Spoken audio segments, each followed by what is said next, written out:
बिस्मिल्लाहिर्रहमानिर्रहीम। अस्सलाम वालेकुम मेरे मुसलमान भाइयों बहनों बेटियों बेटों बुज़ुर्गों दोस्तों। सैयदना ज़ुबैर बिन अवाम रज़ी अल्लाह अन्हु हवारी रसूल, वो अज़ीम सहाबी जिनको रसूलुल्लाह सल्लल्लाहु अलैहि वसल्लम ने अपने फूफीज़ाद भाई को उनकी शुजाअत, दिलेरी, बहादुरी खैबर में देखकर और आपने खंदक में देखकर आपने फरमाया था कि मेरे माँ बाप तुम पे कुर्बान। उन्हीं के जो शुजाअत के वाक़यात हैं उनमें एक ये है कि फ़तह मक्का के बाद ग़ज़वा हुनैन पेश आता है। ग़ज़वा हुनैन में भी हज़रत ज़ुबैर रज़ियल्लाहु अन्हु अगली सफ़ों में बढ़ बढ़ के जो है वो दुश्मन की तरफ जा रहे हैं। तो एक घाटी में दुश्मन जो था वो कमीनगाह में छुपा हुआ था, वो यकदम निकले, काफ़ी तादाद में थे, उन्होंने सैयदना ज़ुबैर पे हमला कर दिया और सैयदना ज़ुबैर उस वक्त अकेले थे, लेकिन इस दिलेरी और बहादुरी से लड़े कि दर्जनों जो थे कुफ़ार उनका मुंह फिर गया और वो उनको कई उनमें से जान रसीद हुए, कई ज़ख्मी हुए और वह भाग गए। और इसके बाद फिर हुनैन के बाद सैयदना ज़ुबैर ने ताइफ़ और ग़ज़वा तबूक के जो मार्के थे उनमें भी बढ़ चढ़ कर हिस्सा लिया। फिर हज्जतुल विदा के मौके पर भी रसूलुल्लाह सल्लल्लाहु अलैहि वसल्लम के साथ इन्होंने हज किया और इनको ये भी जो है ये शरफ़ हासिल हुआ।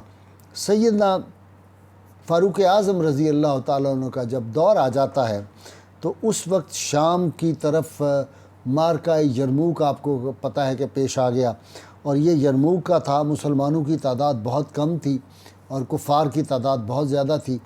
हज़रत ज़ुबैर रज़ी अल्लाह ताला अन्हु ने इस जंग में भी ये जाके जो थे यरमूक के मार्के में भी ये जाके शरीक हुए और वहाँ जिस कदर ये दिलेरी से लड़े, देखने वाले और मौरख़ीन कहते हैं कि हैरान कुन मामला था कि दुश्मन की सफ़ों में अकेले जो थे वो आगे जो जाके दाखिल हो रहे थे और उसमें सैयदना ज़ुबैर को ऐसी जो थी वो चोटें भी आईं कि इनके कंधे पे ऐसे ज़ख़म लगे कि जो इनके बच्चे थे वो उसमें उंगलियां डाल के जो थे वो खेला करते थे। इसी तरह आपके जो मार्का है फ़तेह शाम का, जब फ़तह शाम हो गई तो उसके बाद हज़रत अमर बिन आस रज़ी अल्लाह ताला अन्हु जो थे उन्होंने मिस्र की तरफ चढ़ाई की। ये भी जर्नैल थे। वहाँ के मशहूर शहर फुस्तात का मुहासरा मुसलमानों ने कर लिया। ये बड़ी देर तक जारी रहा, चूँकि वो जो थे मुखालिफ वो बहुत ज़्यादा तादाद में थे और ये मुसलमान तादाद में कम थे। इससे हज़रत अमर बिन आस रज़ी अल्लाह अन्हु ने हज़रत सैयदना फ़ारूक आज़म को लिखा कि मुझे और फ़ौज भेजिए। तो सैयदना फ़ारूक आज़म ने 4000 मज़ीद जो फ़ौज थी उनको भेजी, जिसमें हज़रत ज़ुबैर बिन अवाम थे, जिसमें हज़रत अबादा बिन सामित रज़ी अल्लाह अन्हु थे, जिसमें हज़रत मिक़दाद बिन असवद थे और हज़रत मसलमा बिन मुखल्लद रज़ी अल्लाह अन्हु ये शामिल थे। और हज़रत उमर रज़ी अल्लाह ताला उन्होंने कमाल का एक ख़त लिखा। उन्होंने अमर बिन आस को लिखा, ये जो मैंने आपको अब भेजे हैं ये मुजाहिद और दलेर, इनमें से एक आदमी एक एक हज़ार के मुकाबले में, इसको 4000 न समझना, ये बहुत बड़ी तादाद मैं तुम्हें भेज रहा हूँ। और वहाँ उनका चूँकि मिस्रियों ने अपना जो दिफा था उसको बहुत ज़्यादा मजबूत किया हुआ था और उनका जो सबसे बड़ा किला था वो 7 माह तक मुहासरा रहा, फ़तह नहीं होता था। एक दिन हज़रत ज़ुबैर को बेइंतहा जोश आया, आपने कहा आज मैं इनको नहीं छोड़ूंगा। तो इन्होंने क्या किया कि सीढ़ी लगा कर अकेले ही अपनी तलवार पकड़ के किला जो से उसकी दीवार पर चढ़ गए और नारे लगाए और कुछ मुजाहिदीन इनके साथ थे। जब ये फसीले शहर पे पहुंच गए इन्होंने नारा तकबीर बुलंद किया और फौरी तौर पे नीचे जो थे वो इधर से भी फ़ौज ने नारे लगाने मुसलमानों शुरू किए। ये अंदर चले गए तो वो जो नसारा थे वो परेशान हो गए कि ये कहाँ से आवाज़ आ रही है, ये किस तरह अंदर आ गए। वो सोच नहीं सकते थे, किला की दीवारें इतनी ऊंची थी। तो इन्होंने अंदर जाके उतर के उस दीवार के अंदर से तो किले का दरवाज़ा जो था वो खोल दिया। इस्लामी लश्कर अंदर आ गया। उन्होंने डर के जो थे वहाँ ईसाइयों ने हथियार फेंक दिए और उन्होंने कहा कि हमें अमान दे दी जाए। लिहाजा मुआहदा हो गया। हज़रत अमर बिन आस ने उनकी दरख्वास्त कबूल कर ली, मुआहदा हो गया और फुस्तात शहर जो था उस पर इस्लाम का परचम लहरा दिया गया। इसी तरह फिर हज़रत ज़ुबैर ने सिकंदरिया की तस्खीर जो थी उसमें भी बड़ा ज़बरदस्त हिस्सा लिया और वहाँ भी बड़े बड़े किला थे। वहाँ भी इन्होंने आखिर हज़रत ज़ुबैर और मसलमा बिन मुखल्लद जो थे इन्होंने अपने साथ कुछ लिए दस्ते अपनी चॉइस के और इन्होंने हमला किया और अल्लाह के फल से वहाँ भी इनको जो थे सिकंदरिया की फ़तह में बड़ी कामयाबी इनको हासिल हुई।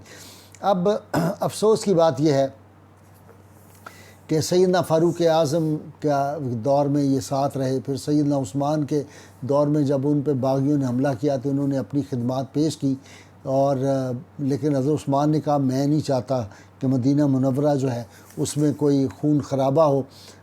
اس دوران پھر آپ کو معلوم ہے کہ یہ بعد میں گوشہ نشین ہو گئے تھے، لیکن جب یہ مسلمانوں کی جنگ جمل، جو بڑا ہی افسوس کی بات ہے، مسلمان کاش یہ جنگ نہ ہوتی، جس کے بارے میں کہا جا سکتا ہے کہ اس میں ایسے ایسے جو مسلمان تھے اور صحابہ شہید ہو گئے تھے، جو دشمن کے مقابلے میں جاتے تھے تو اس کو اپنے ایک ہاتھ سے دو دو تین تین آدمیوں کو اٹھا لیتے تھے دوسرے ان کے اونٹوں سے یا ان کے گھوڑوں سے، اور اپنے آگے رکھ لیتے تھے لا کے، اتنے طاقتور لوگ تھے۔ بہت زیادہ جانی نقصان اس میں، کاش یہ جنگ جمل اور صفین نہ ہوتی۔ بہرحال اس دوران جب سیدنا زبیر اور سیدنا علی المرتضیٰ شیر خدا سامنے آئے، اور سیدنا علی المرتضیٰ شیر خدا نے انہیں ایک حدیث رسول یاد کروائی، تو انہوں نے فوراً تلوار اپنے نیام میں رکھی اور واپس آ گئے تھے۔ واپس آ رہے تھے تو ایک بدبخت جس کا نام عمر بن جرموز تھا، اس نے دھوکے سے جب یہ نماز پڑھ رہے تھے تو اس وقت ان کی جو تھی گردن اس پہ حملہ کیا، اور سجدے میں سر تھا ان کا، اس نے ان کو شہید کر دیا۔ تو جب اس کا خیال تھا کہ میں حضرت علی کے پاس جاؤں گا اور جا کے میں اپنا بڑی شیخی دکھاؤں گا کہ میں نے جو ہے وہ حضرت زبیر کو شہید کر دیا، تو سیدنا علی مرتضیٰ شیر خدا نے اسے کہا اے ابن صفیہ کے قاتل، یعنی حضرت زبیر کے قاتل، تجھے جہنم کی بشارت ہو۔ تو وہ بڑا افسوس کرتا تھا کہ میں تو سمجھتا تھا میں نے بڑا مارکہ کیا۔ تو سیدنا علی مرتضیٰ شیر خدا نے کہا جسے زبیر کو شہید کیا دھوکے سے، یہ جہنمی ہے۔ تو سیدنا زبیر رضی اللہ تعالیٰ عنہ وہ ہمارے امت مسلمہ کے قابل فخر جرنیل ہیں، اور اتنے دلیر، اتنے شجاع، اور اللہ تعالیٰ نے ان کو جو قوتیں اور طاقتیں عطا کی ہوئی تھی اللہ کے فضل سے، اور ان کی اہلیہ جو تھی حضرت اسماء رضی اللہ تعالیٰ عنہ جو حضرت صدیق اکبر کی بیٹی تھی، وہ بھی بہت دلیر تھی۔ پھر ان کے جو بیٹے تھے عبداللہ بن زبیر، آپ کو پتہ ہے انہوں نے جس طرح یزید کا مقابلہ کیا، یزیدیوں کو جس طرح انہوں نے مکہ مکرمہ پہ جب حکومت ان کی قائم ہو گئی تھی تو انہوں نے کس طرح مقابلہ کیا تھا، وہ بھی ایک جرت کی اور شجاعت کی ایک داستان ہے ہماری تاریخ کی۔ اللہ کریم کی بارگاہ میں دعا ہے اللہ تعالی ہمیں حضور رحمت کونین صلی اللہ علیہ وسلم کی غیر مشروط محبت، لامحدود وفاداری نصیب فرمائے، اور ہم نعرہ لگاتے رہیں گے، کیونکہ یہ نعرہ لگایا تھا تو ہم نے پاکستان بنایا تھا، یہ نعرہ لگائیں گے تو پاکستان بچے گا۔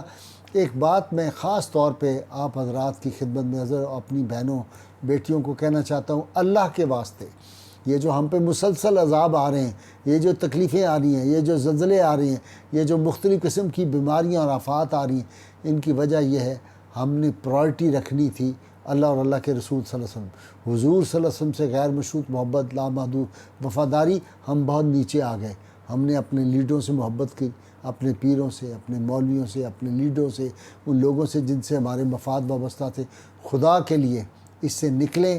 یہ زبان سے ہم سب لوگ کہتے ہیں کہ ہماری پرائرٹی اللہ کے رسول صلی اللہ علیہ وسلم ہے، لیکن عملی طور پہ ہماری پرائرٹیاں بدل رہی ہیں۔